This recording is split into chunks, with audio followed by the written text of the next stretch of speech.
Is John Feehery, Republican strategist and former advisor to former House Speaker John Boehner. Sir, thanks for joining us this morning. We appreciate it.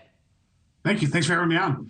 I first wanted to start with this. In their latest letter, the three Republican chairmen said in part, our conclusory claim that our constitutional oversight responsibilities will interfere with law enforcement is misplaced and unconvincing. As a threshold matter, whether your office is, in fact, fairly enforcing the law or abusing prosecutorial discretion to engage in a politically motivated indictment of a former president is a serious matter that implicates significant federal interests.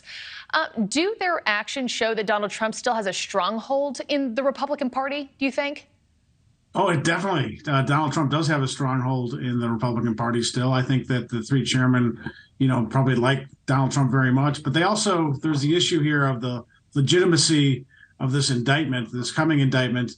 And a lot of this stuff with Stormy Daniels is old news. There's a lot of shady characters involved with it, including Michael Cohen and his former lawyer, Michael Avenatti, who went to jail for fraud.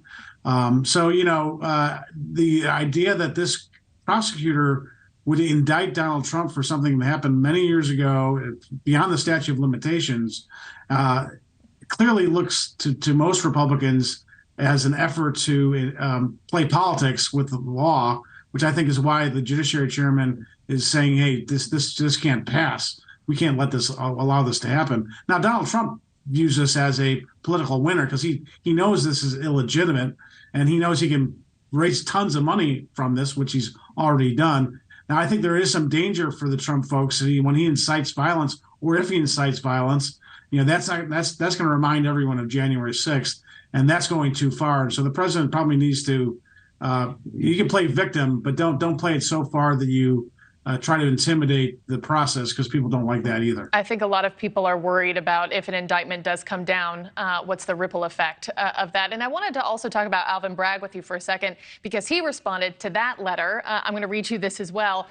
Bragg said, "It is not appropriate for Congress to interfere with pending local investigations. This unprecedented inquiry by federal elected officials into an ongoing matter serves only to hinder, disrupt, and undermine the legitimate work of our dedicated prosecutors." Does Alvin Bragg have to legally abide to the GOP's March 31st deadline in this?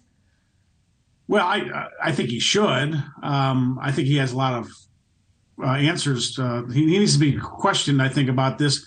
Talk about the resources. Why are they spending so much time and resources on a Stormy Daniels affair, and not spending time prosecuting the real crime that's going on every day in New York City? This is just a misapplication of resources. Whether he testifies or not, I think he does have a lot of explaining to do.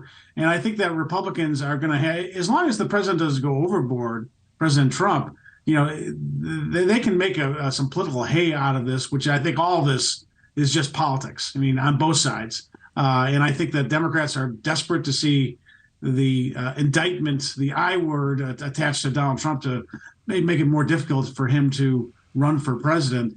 On the other hand, I think that the politics is going to play poorly against the Democrats. Yeah, I know in Waco this weekend at his first rally in Texas, he called it prosecutorial misconduct. Is it likely that House Republicans will subpoena a local prosecutor? And if so, what happens if they do? Well, I'm not a lawyer. I do think that this does have some, I think, legitimate inquiry to it. What are these local prosecutors up to? Why are they playing politics with resources? And what are the broader implications for the criminal justice system? It's always said that you can indict a ham sandwich. Is that really what fairness is all about in our legal system?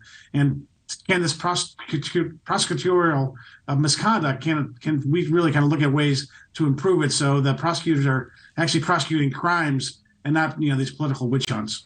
Thank you for watching. Go to newsnationnow.com to find NewsNation on your television provider. And don't forget to click the red subscribe button below to get more of NewsNation's fact-driven, unbiased coverage.